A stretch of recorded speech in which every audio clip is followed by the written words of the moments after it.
Isa na naman pong bagong reaction video ang gagawin po natin ngayong araw mula po ito kay Boss Balita TV. Title po nito, China binira ni Tulfo.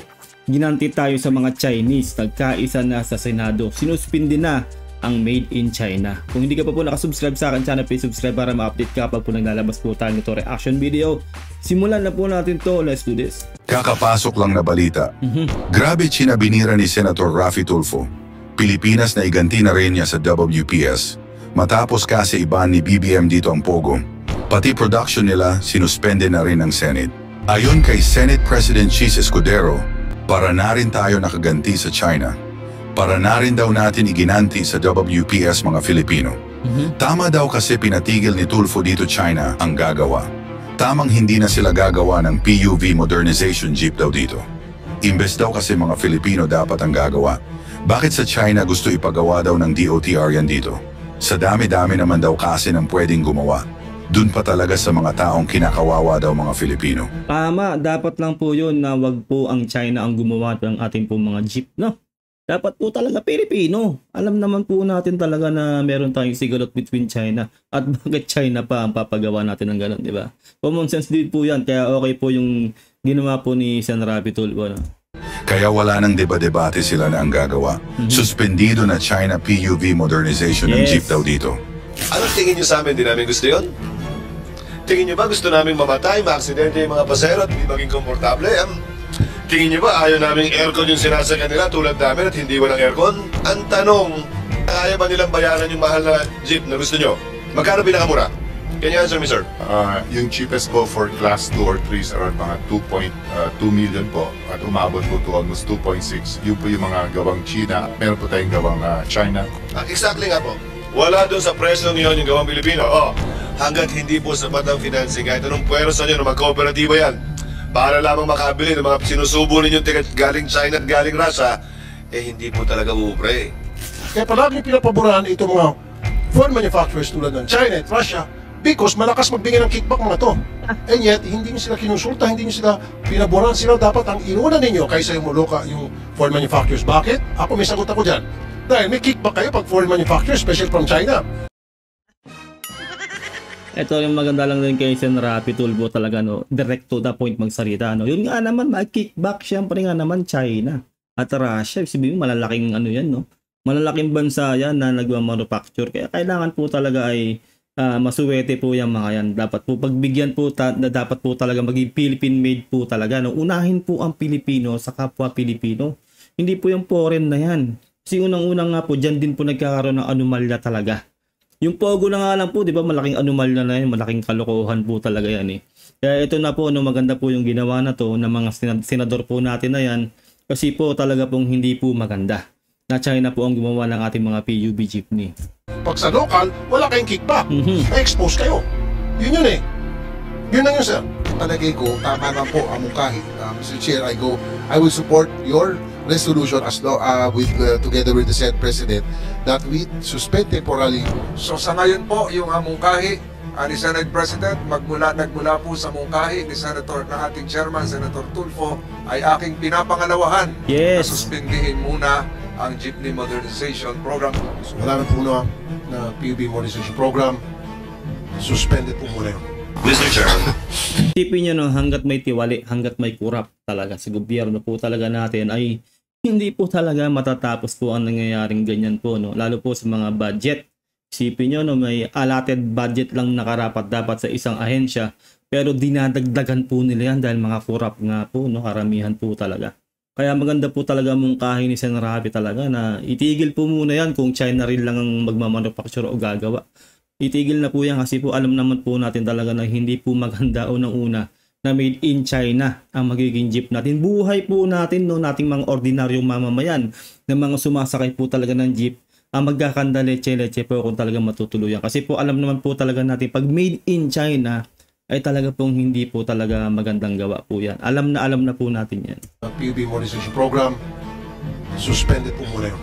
Mr. Chairman, matagal na akong tutol sa PUV modernization at hindi na natin kailangan magdebate. Hindi ito pinag-isipan, hindi ito pinaghandaan, at hindi tinanong man lang o pinakinggan yung sektor mismo ng PUV bago ito pinatupad sa nakaraang administrasyon. Sa madaling salita, binraso lamang naman po ito eh. Noong ako'y gobernador, pinatupad to. Noong mga panahong yon, nakaraang administrasyon, malinaw, no? Sinabi ni Senchis, no? Escudero. Nakaraang administrasyon, alam nyo na. Ay lako, wala talagang halos magandang nagawa talaga na puro na lang pabor sa China talaga. Diretso natin. Nakaraang administrasyon. Sa madaling salita, binraso lamang naman po ito eh. Noong ako'y gobernador, pinatupad to. Noong mga panahong yon, 2019 to 2022. Tinutulan ko po ito. Hindi ko pinapasok ang DOTR sa modernization nila sa aming lalawigan ng Sorsogon. At nung pinapuntahan ako ng USEC ng DOTR nung panahong yon na gobernador ako, ang tinuro ko ay yung panahong yon Mayor Sara Duterte na anak ni Pangulong Duterte na nagsabi na hindi raw niya yung papayagan sa Davao. Sabi ko, kumbinsihin niyo muna yung anak bago kayo magpunta sa akin. Kasi kahit si then Mayor, now Vice President Sara, ay tutol po dito nung siya'y Mayor. Parang pagtutol ko nung gobernador ako. Huwag na natin ulit-ulitin. 2.5 million yung pinakamura, lahat ngayon sira na. Puro gawang China at gawang Russia. Ayan ang sinasabi ko, di ba? Alam nyo na, sayang lang ang pera. No, nai-invest dyan. Tamo, isipin nyo, sira na raw lahat ngayon. Sayang. Di ba? Kasi alam naman natin pag made in China, ay talaga pong hindi po maganda ang quality. Kasi po, alam nyo naman po kung paano po gumawa ang China, mabilisan. Walang quality control. Isipin nyo yan, no? Quantity over quality. Kaya talagang magsasayang ka lang talaga ng budget o pera dyan sa PUB modernization na yan kung ang China ang gagawa. Ba't hindi tinutukan at binigyan ng pansin yung mga gawang Pilipino mismo? Nakalikha pa ng trabaho at hindi ba nabura yung kultura, tradisyon at kasaysayan na nasa likod ng ating PUB? Tama.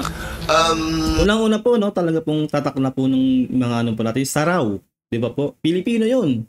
Dapat po yung mga dati na po talaga na naggumagawa ng o nagmamanufacture ng ating mga jeepneys, yun na rin po pa rin ang gawin talaga na magmanufacture o gumawa.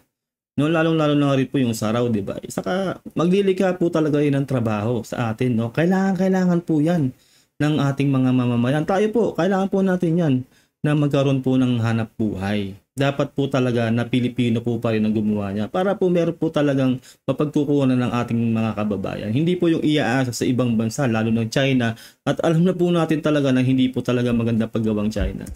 Yung mga kwadradong parang minibus na binibenta ng DOTR sa nagdaang administrasyon, hanggang ngayon, sa totoo lang, walang kaamor-amor sa akin eh. At sa totoo lang din, kasaysayan din namin, ginamit ng kooperatiba, Mr. Chairman, gumastos na humigit kumulang 300 milyon yung isang kooperatiba namin sa Sorsogon. Sumugal. Sa mahigit kumulang 40 yata o 50 minibus na binili nila, mga 8 na lang ang tumatakbo ngayon. Ayun lang. Pinagkahuyan na rin yung mga nasira. Kulang nga ng paghahanda. At bilang panguling punto, Mr. Chairman, sa halagang 2.5 million kada isa, saan naman kukuha ng pambayad doon yung operator o yung driver? Tama. Kahit anong computation ang gawin ninyo para mabayaran yung buwan ng hulog sa isang PUV na 2.53 million ang halaga. Kahit maganda ko ba yung driver, kulang po ang 24 na oras na pamamasada para mabayaran yon na may kita pa rin yung operator at yung driver. Ang maganda po talaga dito yung sinasabi si Senchis, no? Tinitingnan niya o nakatingin siya doon sa perspektibo ng driver. Diba, isipin nyo, hindi nga naman kakayanin kahit ilang mag-24 oras pa mag-drive yung driver. Hindi po niya kakayanin bayarin. Yung ganun nyo po yung maganda, no? Dapat po, titingin ka doon bilang isang mababatas o senador, no? Maganda po yung ginagawa niya. Na talaga pong nakatanaw siya ron sa magiging buhay o magiging kalagayan ng driver. At lahat na, no? Pati yung may-ari talaga o yung ano, diba? Isipin nyo yun, ganun dapat. Ang dami po talaga, no? Ngayon na po talaga natin napagtatanto, no? Ang daming pera o budget ang nasayang sa nakaraang administrasyon. No? Nang dahil din po sa napakalaking corruption. Diba? Ang dami po talaga. Mag-search na lang po kayo, malalaman nyo po yan na marami po talaga nasayang. Na dapat po na ituon na lang po sa mga mas magagandang projects no? Ito po talaga ay sumasalamin po talaga sa nangyayari po talaga. Ngayon po talaga ay nalalaman na po yan ngayon sa pamumuno ng ating Pangulong Bongbong Marcos, sa gobyerno po ngayon. Kumbaga po nalalaman na po nila talaga yung mga nasayang na budget. Kaya ngayon sinasabi nga ni Senator Chis Escudero, di ba, na talagang sayang. Isipin nyo, iilan na lang yung nagagamit ngayon. At ayun ngayon sinasabi niya na dapat titingin ka ron sa perspektibo nung driver o nung makikinabang sa proyekto na yon. Di ba? Isipin nyo, 2 million, kaya ba ng driver yon o ng PUB owner, di ba? Grabe. Maganda ko ba yung driver? Kulang po ang 24 na oras na pamamasada para mabayaran yon na may kita pa rin yung operator at yung driver. Ang solusyon dito, Mr. Chairman, sa panig naman nating gobyerno, mulat mula ang solusyon naman dito, pinansyal eh. Paano nyo mabibigyan ng sapat na kakayahan ang PUV, driver at operator para mabili itong sinasabi nyong malinis, moderno, mas maayos at mas maganda? Hanggat hindi po sapat ang financing, kahit anong puwersa nyo na mag-kooperatiba yan, para lamang makabili ng mga sinusubo ninyong ticket galing China at galing Russia, hindi po talaga ubre. At isa pa po, saan na napunta yung tradisyon, kasaysayan at kultur natin kaugnay sa jeep? Tama.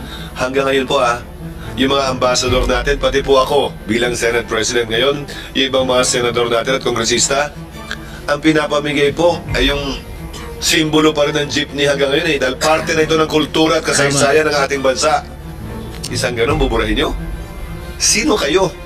At sino nagsabing may kapangyarihan kayo burahin nyo ng ganun-ganun na lamang? Kasaysayan na nga masasabi natin, di ba? Talagang yun na yun. Wala ka pa, hindi ka pa pinapanak sa mundo, baka lolo't lola mo, wala pa noon time na yon. Talagang kasaysayan na yan. Di ba? Kasi hindi dapat ganun. Hindi porke nagiging modern ang mundo ay yung mga kasaysayan ng bagay ay buburahin na yon. Di ba? Mawawalan lang saysay kasi pag binura mo yun eh. Kumbaga wala nang maikikwento sa sakaling lahi. Ay, ang pinagmamalaki ng Pilipinas pagdating sa sasakyan, jeepney. Ito yan. Ito itsura niyan. Di ba? Tatak na yun eh. Ganun eh. Dapat ma-preserve yun. Di ba? Ang problema kasi sa technology talaga, kapag nag-i-improve, minsan nakakalimutan na talaga yung pinanggalingan, which is nakakalungkot po talaga yun. Di ba?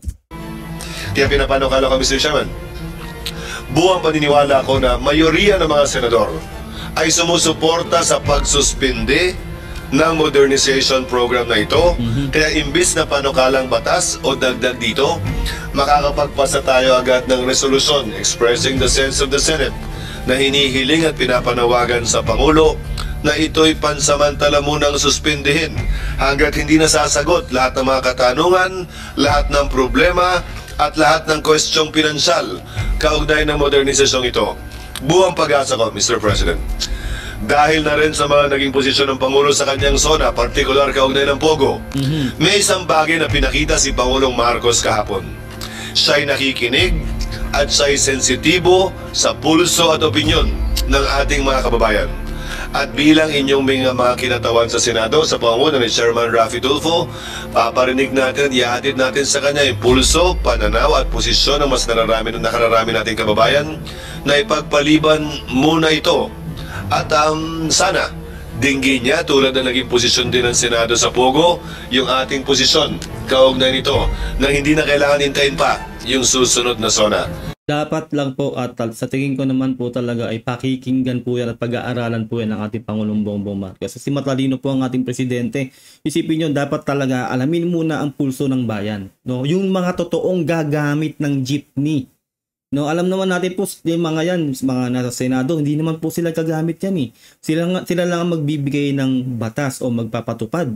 No, kung paano yung budget niya, yung manufacturing, di ba? Pero hindi sila yung first hand nagagamit ng jeepney na yan. Dapat talaga malaman muna yung pulso nating mga mamamayan, yung mga mismong gagamit ng jeep. Kaya maganda rin talaga na pinag-iisipang mabuti yan, yung modernization ng jeepney po talaga natin. Hindi po basta-basta. At dapat po talaga na ang gumawa po niyan ay Pilipino, no? Para po maglikha rin po ng trabaho po talaga sa ating mga mamamayan para po makatulong sa pamilya ng pamilyang Pilipino. Kasi kaisa nyo ako, Mr. Chairman, at suportado ko ang posisyon yan. Kung inyong iyahain ng resolusyon, kahit po sa darating na linggo, yan ay resolusyon lamang naman po. Kapag makakakuha tayo ng mayoriyang pirma, tutulungan ko kayo makakuha ng mayoriyang pirma. Agad naming maipapasa ang panawagang ito ngayon o sa darating po na linggo. Maraming salamat. Thank you, Mr. Chairman. Salamat po sa inyo. Yes, definitely, absolutely. Ako po ay mag-fahay ng resolusyon para suspindihin po itong PUV modernization program, and susuporta naman po ako ng mga kasama ko sa Senado, majority, and even the Senate President. Then, so be it. Suspendido muna. Pero mukhang malungkot po kayo nung marinig mo suspendido. Mukhang malungkot ka saan. Kung ganun ka, bakit po kayo nalungkot? Yung sinasabi niyo po majority dahil when you say sabi mo papakinggan yung majority ng mga operators. Ito mga majority ng mga operators, ito po yung mga kakampi nyo, nakuha nyo loob for whatever reason. Pero marami pa rin po mga tutol. In fact, even mga taga-LG, tulad ni Senator Kiss pa, nag-govern pa siya, tutol siya. Ayaw niya papasukin yung DOTR, ayaw niya papasukin yung modernization program. Anak na mismo ni President Duterte na si Sara, mayor ng Davao at that time, ayaw niya pumasok yung modernization program sa Davao. Anak na mismo ni Presidente ito. Diba? So dapat convincing nyo muna yung mga taga-LGU at tulad kasi ni Governor Chis. Mawawalan kasi sila ng kickback. Diba? Ganun lang po talaga yon. Kaya nalulungkot sila na ma-cancel o masuspinde yung modernization ng PUB natin. Kudero, bago kayo sana magpatuloy sa modernization program niyo. So hindi talaga napagplanuhan, hindi napag-usapan, hindi napag-isipan. Talagang minadali po ito minadali ito. Pero talagang nobody can stop me now, especially na narinig ko kanina nagsalita yung Senate President namin na he will support kapag ako mag-file ng resolution para i-suspend muna itong modernization program na ito para sa kapakanan ng lahat. Mr. Chair? Mr. Chair? Go ahead, Asik. Mr. Chair, makikiusap resolution na gagawin. Hindi naman po kami tumututol doon, pero baka po pwedeng isama sa resolution kung paano din po ang mga hulugan o mga loan ng mga cooperatives na nag-respond doon sa modernization, kung ano magiging take ng mga paano sila paano din ba ma-hold or anong take ng mga bangko doon sa resolution na gagawin. Kasi may mga co-ops na po na marami na pong loan sa bangko. So baka mapasama po sa resolution kung paano din po ang pag-treat sa kanila. Yun lang po, Mr. Chair. Mr. Chairman, pag sinuspindi po ng Pangulo yan, yung mga ongoing, yung mga napwersa o voluntaryo ng sumunod dito, malaya naman po silang ituloy yung ginagawa nila, pero dahil din dito, malaya din po silang ipagpaliban ito. Ulitin ko, yung isang kooperatiba po namin, 100 milyon ang inutang, lugi na po ngayon. Kailangan nga po kasing i-review hanggat hindi klaro at maliwanag. At yung binabanggit naman po ni Yusek, kaya yata Yusek Ortega na ang concern ninyo sa pasahero na maayos yun, anong tingin nyo sa amin? Di namin gusto yun? Tingin nyo ba gusto namin mamatay, maaksidente yung mga pasahero at hindi maging komportable? Tingin nyo ba ayaw namin aircon yung sinasakyan nila tulad namin at hindi walang aircon? Ang tanong, hindi naman porkit gusto ninyo, agad-agad magagawa ng mga super at operator natin. Gusto naman talaga natin yun. Ang tanong, kaya ba nilang bayaran yung mahal na jeep na gusto nyo? Magkano pinakamura? Can you answer me, sir? How much is the cheapest modern jeep that you're providing for our drivers right now? Cheapest, sir? And where is it made? Yung cheapest po for class 2 or 3 is around mga 2.2 million po at umabot po to almost 2.6. Yun po yung mga gawang China. 2.6 million gawang China, isipin nyo.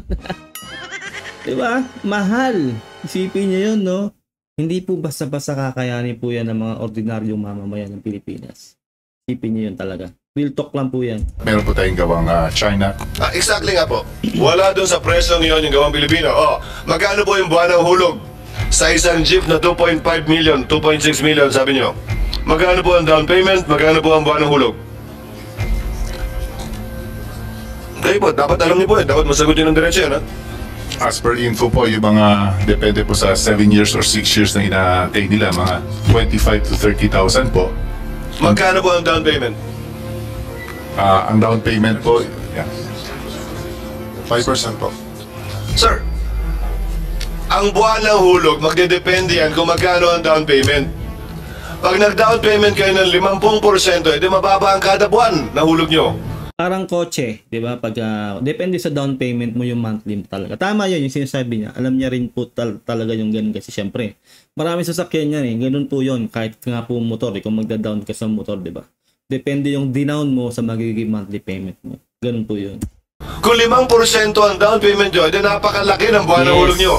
Hindi ako maniniwala sa 2.5, 30 mil ang hulog kada buwan kung 5% lang ang down payment, ha? Mr. Chair, Senator with your indulgence, maganda po naman yung mungkahi po ng Senate President Escudero.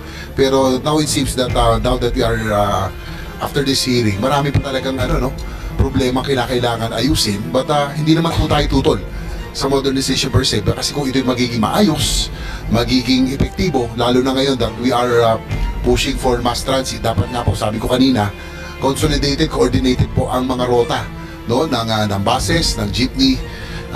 Hindi naman diyan ang pinag-uusapan yung kung sino ang tutol o hindi eh. Yung gagawa, 'di ba? Yung diba sinabi niya kanina 2.6. China ang gagawa. Napakamahal po noon. Unang-una nga po, hindi nga po kayang bayaran yun ng ordinaryong mamamayan na driver o operator. Real talk po yan, ang mahal po ng monthly nun. Yun po eh, at saka po, mas maganda talaga kung Pilipino ang gagawa ng mga jeepney na yan o magmamanufacture Filipino-made, maglilikha po talaga ng trabaho yun. Yun po yung hindsight doon, yun po yung vision. Di ba po? Para makatulong sa ating mga mamamayan. Ganun yun. Pero hindi naman po tinututulan talaga yung mag-modernize ng PUB jeepney. Ganun po yun. Kaso nga lang po talaga, pinag-uusapan po kasi dito yung budget at lalong-lalo na yung gagawa na China, which is mali, which is over budget na hindi pa makikinabang yung mga ordinary mamamayan sa paglikha ng trabaho sa paggawa ng jeepney na yun. Akin na po nga siguro naisip Mr. Chair that while we are still fixing the consolidation, the rationalization of the routes na mukhang ito talagang masilimuot pang problema. Sana po may ayos muna ito. Tapos yung supply problem and yung pong huling binanggit ng Senate President natin kanina, isa financing scheme will be the key. Kasi po Mr. Chair, yung 2.5 to 2.8 million, napakalaki po nun. Tama. At kung hindi natin maiaayos ang financing scheme po nito na maging affordable at kaya po ng mga operators at jeepney drivers, ay hindi po ito magte-take off. And I think those three, now again, consolidation, rationalization of the routes, kailangan may ayos po ng LTFRB, DOTR, yung supply at yung pong huli, yung financing scheme po ay magiging role po ng ating mga government financial institutions. While we are in the process of fixing all of these problems, ay palagay ko, tama naman po ang mungkahi. Mr. Chair, I will support your resolution as together with the Senate President that we suspend temporarily while we are fixing, the government agency is still fixing all of these three problems that I have identified. Thank you, Mr. Chair. Dapat talaga alamin ang pulso ng masa. Yung gagamit ng jeep, 'di ba? Yung kanina ko pang sinasabi. Kasi po, yun talaga yung makikinabang doon eh. Yun ang gagamit. Yun ang pwedeng maaksidente or kung whatever, no? Kasi po, public utility vehicle yan eh. PUB. 'Di ba? Publiko ang gagamit. Isipin nyo kung gagawin niya ng China. Alam nyo na pag China, 'di ba? Malamang pwede po talaga may madisgrasya. Alam nyo na, hindi po dito gumawa ang China. Unang-una na, ganun na nga, hindi na nga po dito, tapos over budget pa. At hindi pa makikinabang tayo mga mamamayan na magkakaroon ng trabaho dahil dyan sa paggawa ng PUB bagong modernized jeepney natin. Diba? Wala namang tutol dun sa modernized eh. Kaso nga lang yung kapakinabangan at yung safety ng ating magiging bagong modern jeepney. Thank you, Senator Ernesto. Senator Tolentino. Chair, I associate myself fully with the motion given by the Senate President and the supplemental motion given by Senator Ejercito. Naniniwala po ako na marami pa palang butas na dapat ayusin. Halos kilala ko po lahat ng personalities na naririto sa habang panahon ko po. Sila Boy Vargas, sa habang panahon ko po sa lansangan nung ako po ay MMDA. So naniniwala po ako ngayon that it would now appear that this is a bureaucracy-initiated crisis seeking a bureaucratic solution. So sa ngayon po, yung mungkahi ni Senate President, nagmula po sa mungkahi ni ng ating Chairman, Senator Tulfo, ay aking pinapangalawahan yung motion ni Senator Ejercito na suspindihin muna ang Jeepney Modernization Program. In the meantime, while all other heads are looking for the appropriate formula to seek ways to end this bureaucratic-made crisis. Maraming salamat po, Mr. Chairman. Unang-una rin kasi, di ba, alam naman po natin na meron tayong hidwaan between China Tapos sila pa yung makikinabang dito sa ating paggawa ng bagong jeepney natin, ating modernized jeepney. Diba? Para naman tayong niloko natin sarili natin, ginisin natin sarili natin sa sariling nating mantika. Diba? Diyan lang sa West Philippine Sea, kung haras-harasin tayo, ganun-ganun na lang. Tapos payayamanin pa natin sila. Sila pa yung bibigyan natin ng trabaho. Sila pa yung bibigyan natin ng budget, ng pera para gumawa ng ating jeepney. Sa kauna-una, sila yung gagawa. Really? Sila yung gagawa ng ating jeepney, ng ating PUV, Public Utility Vehicle. Pwede talaga nila tayong gawa ng mali dyan. No? Wala naman silang pakialam sa Pilipino kung tutuusin eh. Pwede talaga nilang gawing sirain, no? Ang ating mga PUV. Kaya yun din po talaga ang dahilan kung bakit nagdadalawang isip po talaga o ayaw po muna ng ating mga butihing senador na yan na mag-modernize ng ating jeepney, lalo ang gagawa ay ang China. 'Di ba? Para naman tayong engot doon na nakalabang bansa natin yung paggagawan natin ng ating mga jeepney. Na sobrang iconic ng ating mga jeepney talaga, sila pa ang gagawa. Pwede po talaga tayong gawan ng hindi maganda ng China. Real talk po yan, kaya sana po talaga mapag-isipan, mapagplanuhan po mabuti yan. At sana po makinabang po tayong mga ordinaryong mamamayan sa paglikha ng trabaho sa paggawa dyan ng PUV natin. Hindi po yung China, over budget na po, tapos pag sabi na nga Senchis kanina, di ba? Yung mga gawan China noon, ilan na lang po yung gumagana ngayon, puro sira lahat. Sabi niya sa pagkakarecall ko, 8 na lang po yung gumagana. Isipin nyo yun, di ba? Sayang ang pera, sayang ang budget pag China ang pinagawa natin yan. So wala na po na PUV modernization program. Suspended po muna yun. Wala na po. No sir, no sir. Yung mga foreign manufacturers, pinapaboran nyo na mabigyan ng tig 9 billion pesos. Grabe. Para mag-produce ng masakyan dito sa Pilipinas. When in fact, meron na tayong mga local manufacturers na who's been doing this kind of thing. They've been in the business for 77 years, sabi ko ni Mr. Francisco nung last hearing. And yet, hindi nyo sila kinonsulta, hindi nyo sila pinaboran. Sila dapat ang inuna ninyo kaysa yung foreign manufacturers. Bakit? Ako may sagot ako dyan. Dahil may kickback kayo pag foreign manufacturers, especially from China. Pag sa local, wala kayong kickback. May expose kayo. Yun eh. Kaya palagi pinapaboran itong mga foreign manufacturers tulad ng China at Russia because malakas magbigay ng kickback mga to. Yun lang yun, sir. Mr. Francisco, gusto kayo sabihin, sir?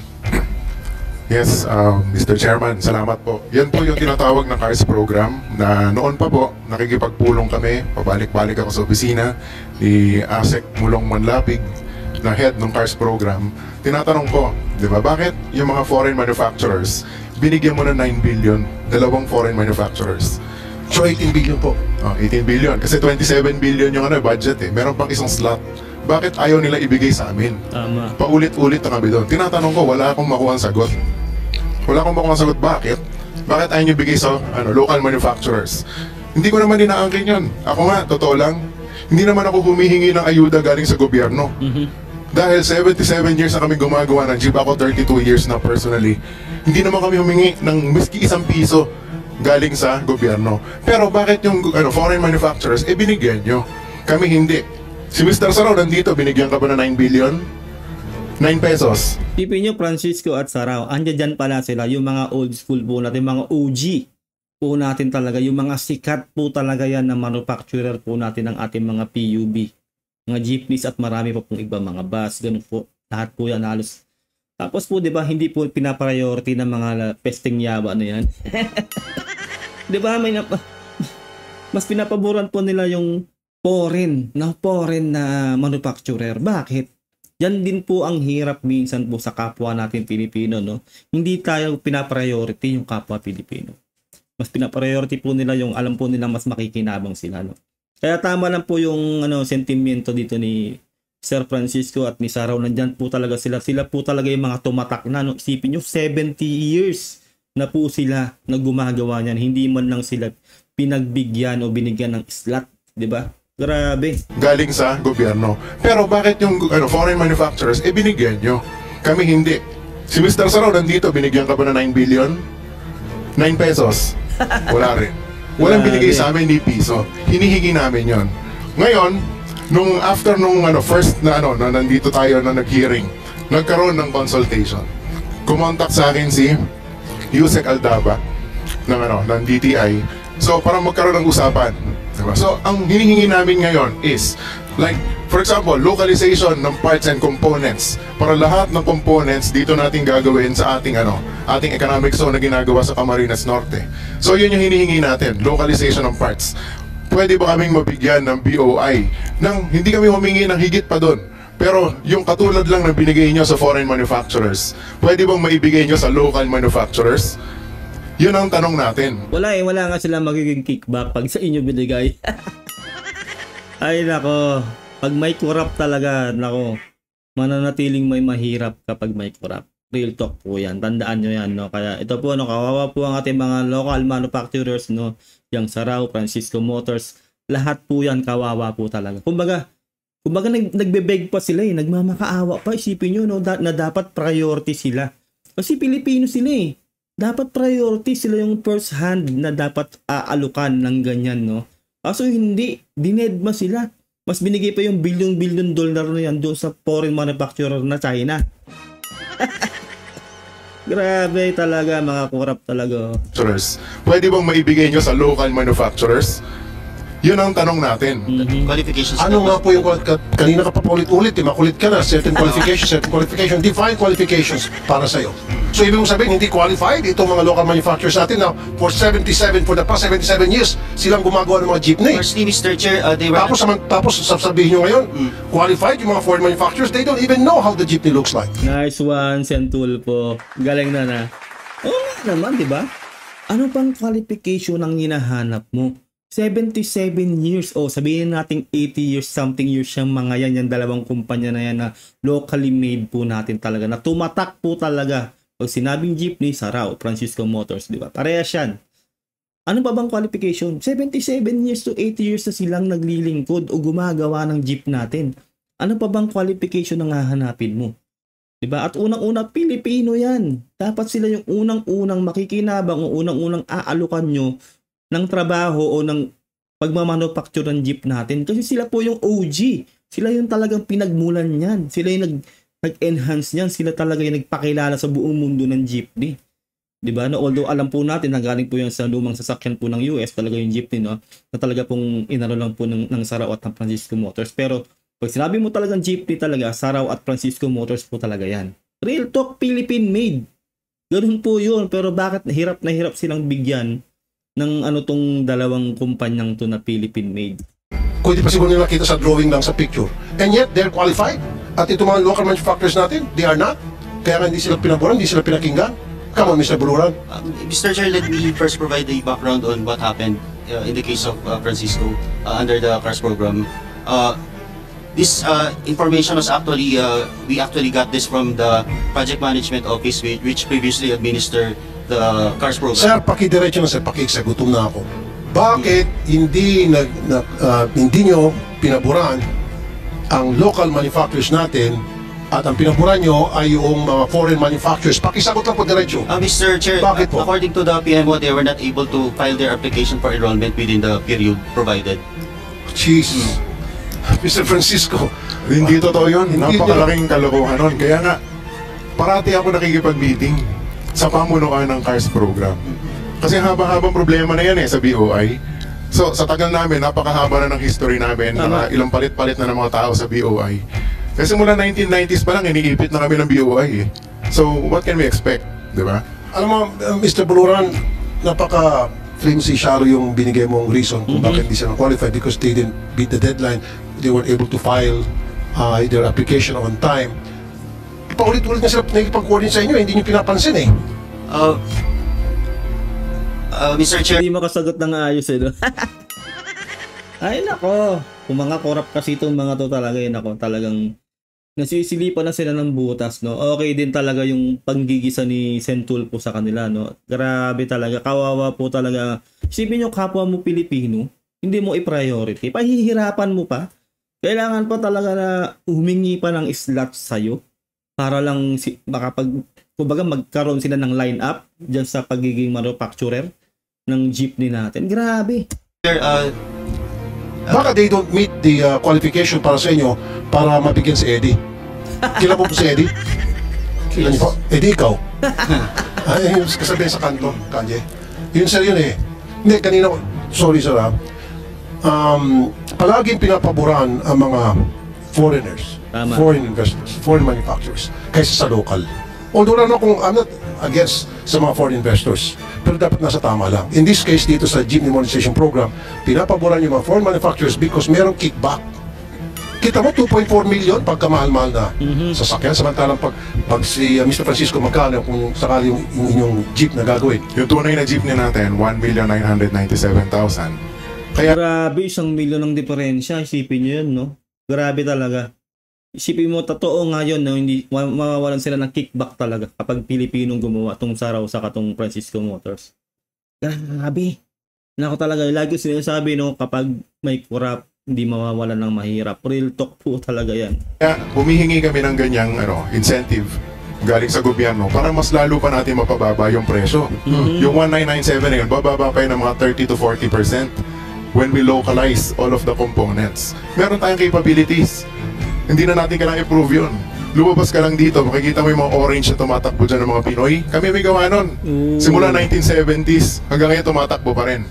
So ang kailangan lang namin ay kung hindi kami tutulungan ng gobyerno, ay wag lang kayo magpabigat. Yun lang inihilig namin. Pero kung makakatulong kayo sa amin, mas makakabutihan para sa mga operators natin. Unang-una po talaga, yung Francisco Motors, saka po yung Saraw, talaga pong hindi po yan baguhan sa larangan na yan. Hindi 80 years to 77 to 80 years na sila. OG, kumbaga talagang alam na nila yung ginagawa nila matagal na panahon na. No? Saling lahi na nga yan, sa sobrang tagal nila eh. 'Di ba? Sabi niya nga hanggang ngayon may mga tumatakbo pa rin na gawa nila hanggang ngayon. Ibig sabihin, alam nila yung ginagawa nila. Alam nila yung trabaho nila. So, bakit hindi sila bigyan ng pagkakataon na sila pa rin na magtuloy na gumawa ng mga jeepney natin? 'Di ba? Kurap. Kasi bababa ng husto yung presyo, marami tayong mabibigyan ng trabaho ng mga kapwa natin Pilipino. Yun ang pinakamahalaga dito. Tama. Kaya ibigay natin sa mga foreign manufacturers na sila yung nagkakaroon ng trabaho. Tama. Yung kita, dun pupunta sa bansa nila. Correct. Dapat dito sa atin, parang umunlad yung bayan natin. It's our chance to modernize and to industrialize Tama. na tinatawag. Yun yung pinakamahalaga dito. So, kami, noon hindi kami humingi ng pera. Pero binigyan nyo yung foreign manufacturers. Dapat, bigyan nyo rin kami. Yung local manufacturers. Hindi lang para sa akin, pati si Mr. Saraw. Nandito. Actually, dapat hindi na nga sila nakikiusap na humingi ng budget, 'di ba, para diyan. Kasi 'di ba? Pilipino 'yan eh. Dapat talaga tayo yung makinabang. Magkaroon ng trabaho mga Pilipino, hindi yung foreign. Sipin niyo 'yon, 'di ba? Paano uulad ng bansa kung hindi sa mismong bansa natin magkakaroon ng trabaho? 'Di ba? Ganun 'yun. So may point talaga yung pinaglalaban nito ni Francisco Motors sa ni Saraw. Real talk yan. Pero binigyan nyo yung foreign manufacturers. Dapat, bigyan nyo rin kami. Tama. Yung local manufacturers. Hindi lang para sa akin, pati si Mr. Saraw. Nandito, 77 years na kaming gumagawa. Tapos tatanungin nyo kami kung nagko-qualify kami. Di ba? Parang hindi natin ma-connect eh. Kaya nga, kumbaga, di mo alam kung nagtatanga-tangahan o ano eh. Baka nga yung mga namumuno na yan, no? Yung mga kalololohan nila. 'Di ba? Alam nyo ni, 'di ba? Kumbaga parang nagtatanga-tangahan sila. Kahit ako, wala akong ganong alam dyan sa PUP, pero alam ko yung produktong Saraw sa Francisco Motors eh. OG yan, talagang tatak jeep natin yan. 'Di ba? Hindi ka Pilipino kung di mo alam yung mga yan, yung mga kumpanyang gumagawa ng jeep na yan. Real talk lang. Ganun yun eh. Dapat unahin ang ating kapwa Pilipino, hindi yung foreign. Ganun yun. Para makatulong sa kapwa natin Pilipino. Walang connection. Qualification, dapat nga. Nung nag-consultation kami nila, Yusek Ortega, yung sa bagong COC. Nag-request ako, dapat meron tayong grandfather clause. Ano yung grandfather clause? Dapat merong konting incentives yung mga 50 years or older na gumagawa ng mga sasakyan na ibang, yung certain requirements, dapat i-waive na eh. Parang hiningan mo yung Filipino citizen ng birth certificate. Tama. Parang ganon. Ang galing ng yung gusto niyang sabihin, yung gusto niyang ipahatid. Kasi OG na nga sila talaga yung sinauna. Dapat may mga certain mga permit na hindi na kailangan sa kanila kasi kilala na sila na talaga noon pa yung gumagawa niyan. Ang dami na nila, kahit dito sa amin marami pa rin mga jeepney na hanggang ngayon na noong araw pa ay gumagana pa rin. Napapakinabangan pa rin. Ganun yun. dapat exempted na nga talaga sila di ba? Doon sa mga kung ano mang permit pang kailangan para sila yung mag-manufacture. Kasi sila talaga yung mga unang-unang gumawa na hanggang ngayon sila pa rin ang gumagawa. Kailangan pa bang pahirapan ng ating mga kapwa Pilipino para makapag-provide ng trabaho sa maraming mamamayan na which is Filipino company naman yan? Diba? Dapat hindi ganun. Dapat sila po yung unang-unang pinaprioritize, hindi po yung foreign. So, ba't mo kami hihingan ng mga requirements na iba na hindi naman kailangan? Tama. So, ang nire-request ko nun kay Yusek Ortega, susunod kami doon sa PNS. Bigyan mo kami ng COC, pero accept mo na kami doon sa requirements na multi-academic. Kasi ang tagal-tagal na namin gumagawa ng mga sasakyan, then sasabihin mo hindi kami nagko-qualify. Sigurado ako kung sumasakay ka ng public transportation, nakasakay ka sa isa sa mga gawa namin. Or mas marami pa. Kasi lumiyan ka kaliwat kanan, ang daming gawa ng Francisco Motors. Always, sir. Yes, always. Kota mo, always sabi niya, always. Alam niya raw na may nakakasakay daw siya sa Francisco Motors sa Kasaraw. Grabe, no? Pero bakit kailangan mong pahirapan? Bakit kailangan mong... talaga. Alam naman pala niya diba na talagang OG to mga to. Bakit kailangan mong pahirapan ng kapwa Pilipino natin? Hindi ganun. Dapat nga exempted na nga yan sila sa maraming mga requirements Kasi OG na yung mga yan, sila talaga yung may alam kung paano gumawa ng mga jeepney natin talaga. Grabe. Tapos hindi kami nag-qualify? Yeah. Pero Mr. Buluran, excuse me. Mr. Buluran, nakaka-insulto nga naman. Tama. Na sila yung gumagawa ng mga jeepney natin dito. Sila nakakaintindi kung paano gawin yung traditional jeepney natin. And yet, sila ang ayaw niyong suportahan. Ang susuportahan nyo, foreign manufacturers na gagayahin yung jeepney natin na they will come up with the... Kumbaga yung blueprint manggagaling dito sa mga OG natin kaysa raw sa kay Francisco Motors, no? Kokopyahin lang ng China. Di ba? Kumbaga, aalamin pa rin yung blueprint kung paano gawin yung jeepney natin. Kumbaga, manggagaling pa rin talaga yung blueprint nga doon kay Saraw sa kay Francisco Motors. Grabe, no? Isipin nyo yun. Parang ininsulto ka talaga, sinampal-sampal kayo, no? Hindi to qualified pero manggagaling sa inyo yung kung paano hulbahin o gawin yung jeep na yan. Malaking insulto talaga. Grabe. Nasaan yung logic doon nung mga pesting yawa na to? Jeepney na yun ang gagamitin natin dito. So, in short, parang lokohan sir Tama. Lokohan. Papaboran yung local versus sa papaboran yung foreign versus sa local, samantala itong local pagkatagal-tagal na ginagawa yung paggawa ng jeep. Ngayon, ikaw, bilang Pilipino, ano ang masasabi mo at reaksyon sa balitang ito? Ayun nga po, nagawan po natin ng reaction video, ang napakagandang video na to ni Boss Balita TV. Nasa description po ang link ng kanyang video para po makapag-subscribe sa kanyang channel. And don't forget to subscribe sa akin channel para ma-update ka kapag naglalabas ako nito reaction video. Nakaka-high blood po, no? Isipin nyo po, no? Kapwa natin Pilipino o tayo mga Pilipino, hindi po tayo priority ng kapwa natin Pilipino. Sakit na rin po yan ng maraming Pilipino talaga, no? Kasi nga po alam po natin nga na hindi sila makakakuha ng kickback. Nako, kapag may kurap, hindi mawawalan talaga na mahirap, tandaan nyo yan. Don't forget to like this video, share, subscribe kung hindi ka pa nakasubscribe. Ingat po kayo lahat. Until next time, God bless and peace out. Bye.